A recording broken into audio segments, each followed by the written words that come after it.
Welcome to T20 news. మరి మనం కాలాపూర్ దగ్గర అయితే ఉన్నాం. ఎందుకు వచ్చినాము అంటే ఏదైతే ప్రభుత్వము కాలాపూర్ మరియు రాపోల్ దగ్గర 1200 ఎకరాల భూమి తీసుకొని ఇక్కడ ఇండస్ట్రియల్ పార్కులు నిర్మించడానికి భూసేకరణకు సిద్ధమైంది.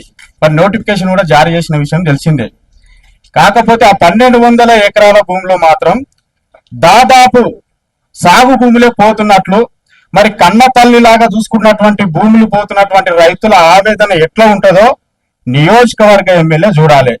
ఇంకొక విషయం ఏంటంటే ప్రజల మీద ప్రేమ ఉంటే, ప్రజల అభివృద్ధి కోసం కోరుకుంటే, ప్రజల శ్రేయస్సు కోసం కోరుకుంటే జాపరపల్లికించి ఈ కాలాపూర్కు ఒకసారి ఎమ్మెల్యే నడుచుకుంటూ రావాలి. ఆ రోడ్డు నిర్మాణం చూసింది కదా ఎంత స్థితిల వ్యవస్థలో ఉంది. అంటే ఇట్లాంటి సమస్యలు కాదు, రాజకీయం అంటే అధికారం వచ్చిన తర్వాత ప్రజల రవాణా సౌకర్యాలు పట్టించుకోరు, ఒక విద్య గురించి పట్టించుకోరు, అట్లీస్ట్ వాళ్ళ బాగుబోతాల గురించి కూడా పట్టించుకోకుండా వీళ్ళ భూములు గుంజుకొని మీ కమిషన్ల కోసం, మీ లాభాల కోసం ఎందుకయ్యా ఈ భూములు గుంజుకోవడం? ఇక్కడే ఉందా? ఆల్రెడీ ఈ ప్రాంతం అభివృద్ధి చెందిన ప్రాంతమే. కూదబెట్టు దూరంలో ఉన్నటువంటి హైదరాబాద్ మాకు ఎంత దూరం? దాదాపు ఒక 70 కిలోమీటర్లు. ఇంత దగ్గర ఉన్నటువంటి ప్రాంతం 100% గా అభివృద్ధి చెందిన ప్రాంతమే. మా పరిగి మండలానికి కాలాపూర్ గ్రామం ఒక నిజంగా చెప్పాలంటే ఒక ఆహ్లాదకరమైన ప్లేస్ ఇది. మరి ఇక్కడ ఉన్నటువంటి లొంక ఆంజనేయ స్వాముల వారు ఉన్నారు. మరి పరి ప్రాంతంలోనే ఎత్తైన గ్రామం. ఈ గ్రామంలోనే ఎక్కువ సాగు భూమిని నమ్ముకొని బతికే రైతులు ఉన్నారు. మరి ఇట్లాంటి ప్రాంతాలను, ఈ ప్రకృతి వైపరీత్యాలను మరి నాశనం చేయడానికి చూసినటువంటి ఈ ప్రభుత్వం వెంటనే మీది ఏదైతే నిర్ణయం ఉందో మీ నిర్ణయాన్ని మార్చుకోవాలని కూడా ముఖ్యమంత్రి గారికి, ఈ రామ్మోహన్ రెడ్డి గారికి, ఎమ్మెల్యే గారు కూడా మేము సూటిగా ప్రశ్న చేస్తున్నాం. ఇంకొక విషయం ఏంటంటే ఇక్కడ ఇంటెలిజెన్స్ రిపోర్ట్ వచ్చి ఇక్కడ రైతులకు ఎవరైతే భరోసాగా ఇస్తున్నారో మరి వాళ్ళని కూడా తెలియకుండా వాళ్ళని అరెస్ట్ చేసి ఎక్కడెక్కడ తీసుకుపోవాలని ప్రాంతాలకు మరి గురి చేస్తున్నారు. మరి కొనడానికి కూడా ప్రయత్నాలు చేస్తున్నారు. ఇక్కడ ధైర్యంగా మాట్లాడే హక్కు, స్వేచ్ఛ కూడా లేకుండా ఈ రోజు రైతులకు లేదు. ఈ నియోజకవర్గం లాంటి బడా నాయకులు ఎక్కడ పోతుండ్రు? అసలు ప్రజల పక్షాన్ని నిలబడింది. ఎలక్షన్ల కన్నా ముందు మన గ్రామంలోకి ఓటు వేయడానికి వచ్చినప్పుడు మీ కాలుకు ముళ్ళిరిగితే నోరు పెట్టి తీసామంటారు. మరి ఈ రోజు ఆ రైతు భూమి పోతుంది. మరి ఈ రోజు నువ్వు ఎక్కడున్నావు? నీ ఇంటికి వస్తే నువ్వు ఎలా ఓటు పంపిస్తున్నావు? నీకు ఎదురు తిరిగితే వాళ్ళ మీద కేసులు పెడుతున్నావు. అంటే ప్రజలు ఎన్నుకోబట్ట ప్రభుత్వం, ప్రజలు ఓట్లు వేస్తేనే నువ్వు గెలిచినవా? ప్రజలు ఎన్నుకుంటేనే ప్రభుత్వం. మరి ప్రజల నిర్ణయం ఉంటేనే ఇక్కడ ఇండస్ట్రియల్ పార్కు నిర్మించండి. ప్రజలు తిరస్కరించారు కాబట్టి ఇక్కడ ఇండస్ట్రియల్ పార్కు మీరు ఖచ్చితంగా నిర్మాణం చేయొద్దు.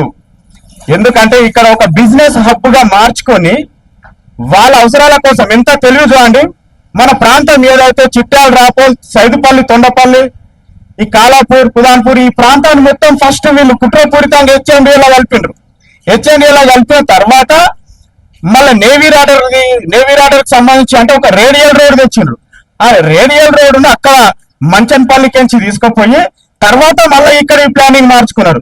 ఇక్కడ ఈ ప్లానింగ్ మార్చుకున్న తర్వాత ఇప్పుడు మళ్ళీ ఇంకోటి ఏం తెచ్చిండ్రు? ఇండస్ట్రియల్ పార్క్ పెడదామని వీళ్ళు రైతుల పక్షాన గెలిచినటువంటి రైతుల అభివృద్ధి కోసం ఏర్పడ్డ ప్రభుత్వం ఇక్కడ రైతుల భూమి గుంజుకొని ఇండస్ట్రియల్ పార్కులు నిర్మాణం చేయడానికి మరి ఇక్కడ సకల ప్రయత్నాలు కూడా చేస్తున్నది. ఎట్టి పరిస్థితుల్లో అయితే చాలా మంది అనుకుంటున్నారు, రైతులందరికీ నేను ఒక విషయం నేను చెప్పదలుచుకుంటున్నాను. మీరు అందరు కూడా లగచర్యలో గంట కొట్లాడిరు, మరి కానే భూములు పోయినాయి. ఖచ్చితంగా మన భూములు పోతా అంటే చాలా మంది మోటివేట్ చేస్తుండొచ్చు మీ భూములను. ఇది గుర్తుపెట్టుకోండి. ఒక్క కాలాపూర్, ఒక్క రాపోల్ గ్రామంకే కాదు, దాదాపు చిట్టాలు, తొండపల్లి, యాబాయిడం, కాలాపూర్, సైదుపల్లి, రావులపూర్, జాఫర్పల్లి, సైద్ మల్కాపూర్ మండల్ మొత్తం కూడా ఎఫెక్ట్ కాబోతుంది. పరిగి మండల్ అంటేనే ఒక ఇప్పుడు ఉన్నటువంటి ఇక్కడ ఉన్నటువంటి ప్రకృతి, ఈ పంకలు చూస్తుంటే ఎంత అద్భుతంగా ఉంది. ఇదంతా కూడా వినాశనం కాబోతున్నది. ఈ ఇండస్ట్రియల్ పార్క్ వద్దు మాకు, మా భూములే మాకు ముద్దు. ఇంకొక విషయం ఏంటంటే ఈ పక్కన పాలమూరు ఎత్తిపోతల ప్రాజెక్ట్ ఉంది. అయ్యా 6 సంవత్సరాల క్రితం ఉత్తమ్ కుమార్ రెడ్డి, కొండ విశ్వేశ్వర రెడ్డి, రేవంత్ రెడ్డి, వీర్లపల్లి శంకర్, రామ్మోహన్ రెడ్డి లక్ష్మీపాల్ ప్రాజెక్టు కాడ ఏం మాట్లాడిండ్రు వీళ్ళు? ఈ వీడియోలు కూడా ఉంటాయి, ఒకసారి మీరందరూ కూడా చూడండి ఏం మాట్లాడిండ్రు. ఎట్టి పరిస్థితుల్లో ఈ పాలమూరు ప్రాజెక్టు కంప్లీట్ చేయాలి. పరిగి, వికారాబాద్, కొడంగల్, నాగర్ కర్నూలు ఈ ప్రాంతాలకు సాగునీరు పంపించాలని చెప్పిండ్రు. మరి మా పరిగికి మీరు ఆ ప్రాజెక్టు కూడా ఒకవేళ మీరు ఏం కట్టరు, ఒకవేళ కడితే ఆ సాగునీరు మరి కంపెనీలకు పంపుతారా, ఈ సాగు భూములకు పంపుతారా? ఉన్న సాగు భూమి మొత్తం ఇండస్ట్రియల్ పార్క్ గుంజుకుంటున్నారు. మరి ఆ వాటర్ ఇప్పుడు ఎక్కడ పంపిస్తారు? ఇంతకన్నా సోయి లేదనుకుంటున్నారా? ఇప్పుడు రైతులందరూ కూడా ఒక్కసారి తిరగబడితే ఎట్లుంటుందో చూద్దాం అనుకుంటున్నావా రేవంత్ రెడ్డి? రైతులందరూ కూడా తిరగబడితే ఎట్లా ఉంటుంది అనుకుంటున్నావా రామ్మోహన్ రెడ్డి? బరాబర్ మేము అడుగుతున్నాం, బరాబర్ రైతుల పక్షాన్ని నిలబడ్డాం. మీరు ఇప్పటి వరకు కనీసం ఈ గ్రామానికి అయ్యా ఓటేయినట్టు అని నువ్వు ఎట్లా అడగనికి వచ్చినావో, మరి మీ ఇంట్లో మరి నువ్వు ఏదైతే ఒక ఓటర్ దగ్గరకు వచ్చి మీ ఇంట్లో నేను పెద్దనలాగా అంటే నువ్వు భరోసా ఇచ్చినావో, మరి నీ కుటుంబ సభ్యుని భూమి పోతుంది, మరి ఆ పరిస్థితి నువ్వు ఎట్లా చూసుకుంటావు? ఆ పరిస్థితి నీకే వస్తే నీవెట్లా అనుకుంటావు? 2 ఎకరాలు, 3 ఎకరాలు, 4 ఎకరాలను నమ్ముకొని బతుకుతున్నటువంటి ఈ బడుగు బలహీన బహుజన వర్గాల బిడ్డల బతుకులు ఆగమవుతుంటే నువ్వు దొరలేక ఇంట్లో కుర్చీ మీద కుర్చీ కూర్చొని నోటిఫికేషన్లు జారీ చేసుకుంటా భూసేకరణ చేసుకుంటా ఉందామంటే ఇక్కడ ఎవరు ఊకోరు. పరిగి మండలంలో 32 గ్రామాలు ఉన్నాయి. దాదాపు షాద్ నగర్ నుంచి పరిగి రూట్ ఏదైతే ఉందో ఈ గ్రామాలన్నీ కూడా రైతులందరూ భిక్షాటన చేసైనా సరే ప్రతి గ్రామం నుంచి 100-200 మందిని తరలించి ఈ ప్రభుత్వం పైన కొట్లాడే అవకాశం ఇప్పుడు వచ్చింది. దయచేసి రైతులందరూ కూడా మీరు ఎట్టి పరిస్థితుల్లో ప్రలోభాలకు లొంగకుండా మీరు గట్టిగా నిలబడితే భూమి ఖచ్చితంగా మనదే. ఈ భూమి మనది.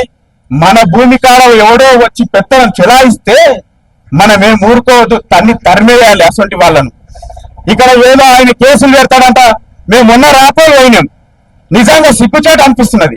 రాపోలు పోయినప్పుడు కొంతమంది నాయకులు ఏమంటున్నారంటే మా పైన కేసులు అయితే మేము కొట్లాడితే, మా పైన కేసులు అయితే మమ్మల్ని జైలుకు పోతారు, మాకెవరు తర్వాత అంటారు. అంటే అంత ప్రలోభాలకు, అంత భయానికి గురి చేస్తున్నటువంటి ఇప్పుడు నియోజకవర్గంలో వాస్తవానికి నియోజకవర్గానికి ఒక పెద్దన్న ఎవరు, ఒక ఎమ్మెల్యే సాబ్. ఎమ్మెల్యే ఏం చేయాలి? ప్రజల అభివృద్ధి కోసం రైతులకు హాని జరగకుండా చూసుకునే బాధ్యత ఒక ఎమ్మెల్యేకి ఉంటది. కానీ ఇక్కడ ఎమ్మెల్యే కనీసం నా చేతులు ఎత్తేసిండు. మరి రేపు నాటికి నువ్వు ఎట్లా వస్తావు ఎలక్షన్ కోసం? ఎలక్షన్ల కన్నా ముందు పోడు భూములకు ఇది మన గౌటాన్ భూములకు పట్టా ఇస్తామన్నావు. పట్ట భూములనే గుంజుకుంటున్నారా బాబు? మీరు పట్ట భూములను గుంజుకుంటారా? ఇంత దౌర్జన్యమైన పాలన ఎక్కడ చూసినాం? అందుకనే రైతులందరూ కూడా ఆలోచించాలి. ఓట్ అనేది సూపర్ పవర్, అధికారం అనేది సూపర్ పవర్. అధికారంలో దొర ఉన్నారు కాబట్టి దొరిష్టం వచ్చినట్టు చేస్తున్నారు. అదే ఓటు మనం వేసుకొని మనం కుర్చీ మీద కూర్చుంటే మన భూములు పోవు, మనకి ఇంత సమస్యలే రావు.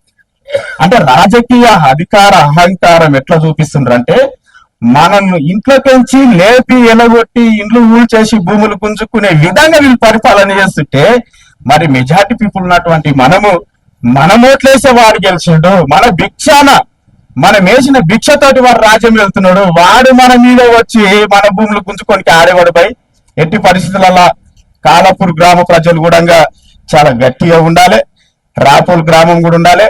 దాదాపు ఈ గ్రామ సమస్యలను దయచేసి మరి సర్పంచ్ పుల్లాన్న గారు కూడా మీరు ఈ మన పరిగి మండలం ఉన్నటువంటి ఏదైతే ఈ బెల్ట్ ఉందో ఈ బెల్ట్ ఉన్నటువంటి రైతులందరూ కూడా మీరు ప్రతి గ్రామ సర్పంచ్ దగ్గరికి వెళ్ళండి, చర్చలు పెట్టండి. ఇది పెద్ద ఎత్తున యుద్ధం జరిగితేనే ఖచ్చితంగా మన భూములు మనకు వస్తాయన్న. ఇక్కడ ఎవరెవరో 2-3 అమ్ముడు అయినా సరే అంగోటి రాళ్ళు, కానీ నిజాయితీగా నిఖాసుగా మనం నిలబడి మన భూములను కాపాడుకునే అవకాశం అయితే మనందరికీ ఉన్నది. మరి ఇక్కడ మరి రైతులకు భరోసా ఇవ్వడానికి వచ్చినటువంటి ముకుందన్న గారు, మరి రఫానా గారు కానీ, మరి సిపిఎం పార్టీ వెంకటన్న గారు కానీ, మరి వీళ్ళందరూ కూడా మేము అంటే స్వచ్ఛందంగా ఎవరైనా సమస్యలు ఇంకా చాలా మంది రానికున్నారు. ప్రకృతి ప్రేమికులు ఎంతో మంది ఉన్నారు. మనం చూస్తున్నాం మన నియోజకవర్గంలోనే దామగున్న ప్రకృతి వినాశనమైంది. దాని ఉసురు కూడా అతి త్వరలో ముట్టబోతది. ఈ నియోజకవర్గంలో ఉన్నటువంటి శాసిస్తున్నటువంటి దురహంకారం చూపిస్తున్నటువంటి ఈ నాయకులకు ఇప్పటికైనా సరే కన్ను తెరిచి పరిగి మండల ప్రజలందరూ కూడా ఏదైతే ఈ 32 గ్రామాలు ఉన్నాయో ఈ 32 గ్రామాలకు కూడా ఎఫెక్ట్ జరుగుతుంది. ఎందుకంటే ఇక్కడ కాలపూర్లో ఒకవేళ భూములు పోతే పక్కన సైడ్ మల్కాపూర్ భూములు పోతాయి, పక్కన కులాన్పూర్ పోతాయి.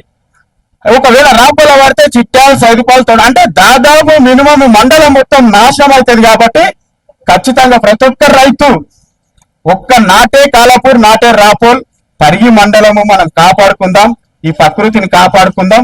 ఖచ్చితంగా భూములు మాత్రం ఎట్టి పరిస్థితుల్లో మనం ఇడిచే ప్రసక్తే లేదు. ఒకసారి బ్యానర్ చూడండి, మా భూమి మా ప్రాణం మా జీవనాధారం, ప్రభుత్వమా మా భూమి కోసం రావద్దు అంటే ఎంత భయంకరమైనటువంటి హెడ్లైన్స్ అవి. అంటే మీకు ఓట్లేసి గెలిపిస్తే కూడా మేము ఇంత స్థితిల వ్యవస్థలో బతుకుతున్నటువంటి పరిస్థితి ప్రజలకు వచ్చింది, రైతులకు వచ్చింది. దయచేసి ఇంకొకసారి రిక్వెస్ట్ కూడా చేస్తున్నాం, ముఖ్యమంత్రి గారు కానీ ఎమ్మెల్యే గారు కానీ ఈ ఎట్టి పరిస్థితులు ఈ భూముల జోలికి రాకండి అయ్యా. మీరు ఏదైనా రాజకీయ జీవితం మీరు ఉన్నది అనుకుంటే భూముల దగ్గరికి రాకండి. ఇక మేము ఇంతే, మేమే రాజు మేమే మంత్రి అంటే అట్లా ఉండరాని మేము చూసుకోనికి సిద్ధంగా ఉన్నాం. మంచి